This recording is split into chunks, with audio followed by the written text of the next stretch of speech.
sa mahihirap, putragis ka speaker, nakakapanik.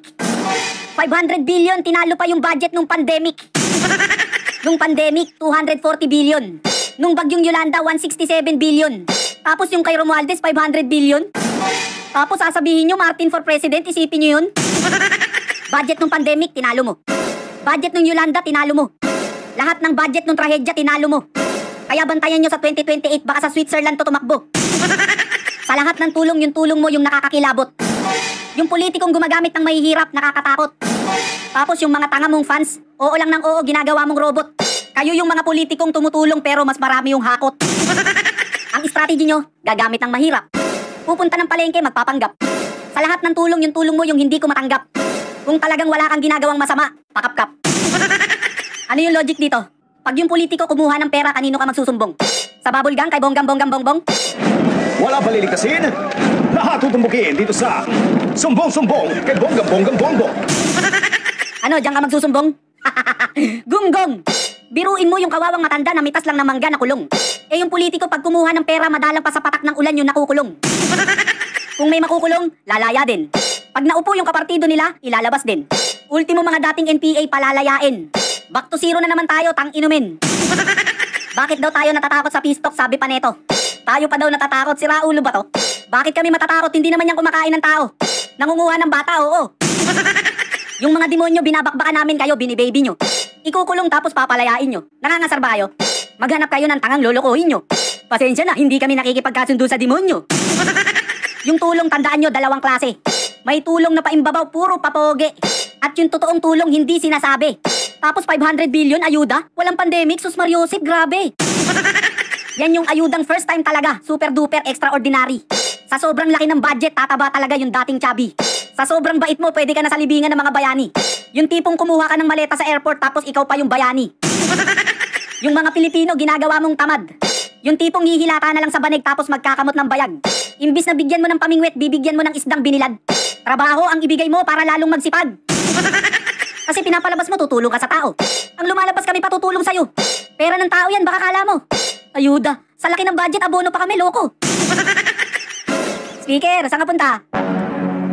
Anak ng buhaya, suplado ah. Speaker, open the book na.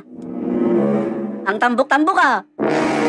Saan kaya pupunta to? Mukhang pupunta sa palengke ah. Walang lingunan ah, ang sarap magmura.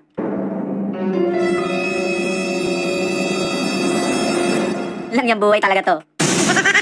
Tapos sulong ka pa ng sulong ng tsatsya, ultimo pinsan mo nakukulitan na sa'yo. Ako nakukulitan na sa'yo. Yung OFW sa Japan nakukulitan na rin sa'yo. Halos bulagin niyang mata mo sa sobrang kulit mo. Tsatsya ka ng tsatsya, ano bang problema mo? Biruin mo yung Pangulo naging former president ng dahil sa'yo. Ben, ano sabi mong former president siya? Ano ka ba, huli ka na sa balita? Si President Marcos, former president na. Talaga? Oo, nandahil sa kanya. Yung binoto namin noong 2022 na Bongbong Marcos, anak ng baka, former president na. Lahat ng pangako ni former President Marcos, nagbabago na. Yung ICC, dating ayaw, ngayon pag-aaralan na. Tapos yung Chacha, dating ayaw, ngayon pag-aaralan na.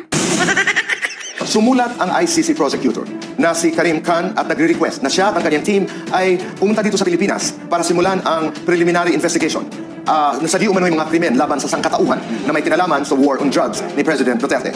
Ano po ang inyong gagawin? Papayagan mo ba sila pumunta dito sa Pilipinas? Oo, hindi at bakit? Papayagan ko sila dito, pero magturista lang sila. Dahil ang pagkaunawa ko sa ICC, the ICC is there pagka walang judiciary na nag-ooperate sa isang bansa. 1 year later. Pinag-aaralan ng gobyerno ang posibleng pagbabalik ng Pilipinas sa International Criminal Court o ICC. Ayon po yan kay Pangulong Bongbong Marcos. Saksi, si Ivan Mayrina. Si Pangulong Marcos na mismo ang tinanong ng media kanina kung anong tingin niya sa inihayang mga resolusyon sa Kamara na humihimok sa gobyerno na makapagtulungan sa investigasyon ng International Criminal Court o ICC sa war on drugs ng Administrasyon Duterte. There is also a question, should be returned under the fold of the ICC. So that's again under study. Papayagan ko sila dito, pero magturista lang sila. Walang yung buhay talaga yan, no? Alam nyo, kagagawan lato ni Speaker eh. Lahat ng sinasuggest nito sa Kamara, pinag-aaralan ng Pangulo eh. Kaya mali yung OFW na tusukin yung mata nito eh. Dapat inaambalos ng placards to eh. Una, ICC, pag-aaralan. Ngayon, pati Chacha, pag-aaralan na rin eh. It's not a priority for me. Because maraming ibang kailangan gawin eh. For me, lahat itong mga pinag-usapan, kaya natin gawin na hindi palitan ang saligang mata. hindi prioridad at hindi kailangan. Yan ang pahayag ni Pangulong Bongbong Marcos patungkol sa charter change noong Pebrero. Pero nang tanungin ngayon kung suportado niya ang pag-amyenda sa konstitusyon sa gitna ng muling pagkabuhay ng usaping ito sa Kongreso, tila naiba na ang saloobin ng Pangulo.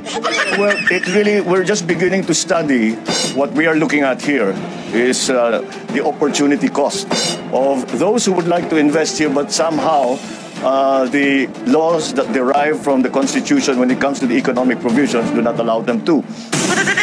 Kita mo? Sumusunod sa'yo. Walang nga talaga yung speaker eh. Paano mo napapasunod yung Pangulo? May hawak ka ba diyang ebidensya or video? Bukod sa pabago-bago, wala nang sariling feelings yung Pangulo. Ikaw, speaker, namumuro ka na eh. Pagsasabihan kita eh. Ikaw, hindi ka namin binoto, masyado ang paepal eh. Pagkakaalam ko, Marcos, yung binoto namin, hindi Romualdez eh. Dahil sa'yo, unti-unti na nakakabuelo yung mga NPA eh. Una, ICC. Pangalawa, Chacha. Pangatlo, Pistok, mukhang pag-aaralan na rin. Ang inihintay ko yung impeachment ni Ate Sara, mukhang pag-aaralan na rin. Ngayon, sabihin nyo sa akin kung sinong hindi madidismaya. Pwera na lang kung sip-sip tayo ka or manhid ka. NPA, gagawin mong friend, baliw ka ba? Ano, suntukan tayo? Sandakot kayo mga tanga. Ang pakikipagkaibigan, pinipili yan. Yung salitang kaibigan, 8 letra lang yan. Yan ang dapat mong pag-aralan. Ultimo, pagbili mo ng kamatis sa palengke, kikilatisin mo kung anong dadamputin mo dyan. Once na makapili ka ng bulok, yung ibang mga kamatis mo, mabubulok din yan. At yung pagiging mabait, nilulugar yan sa tama.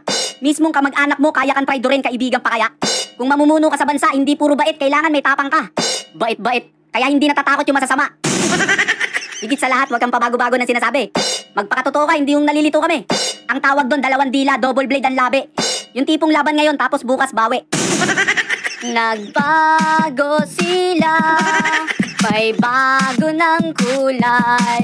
Dilawang dala, dilawang galaw ng bagong lipunan. Nagbabago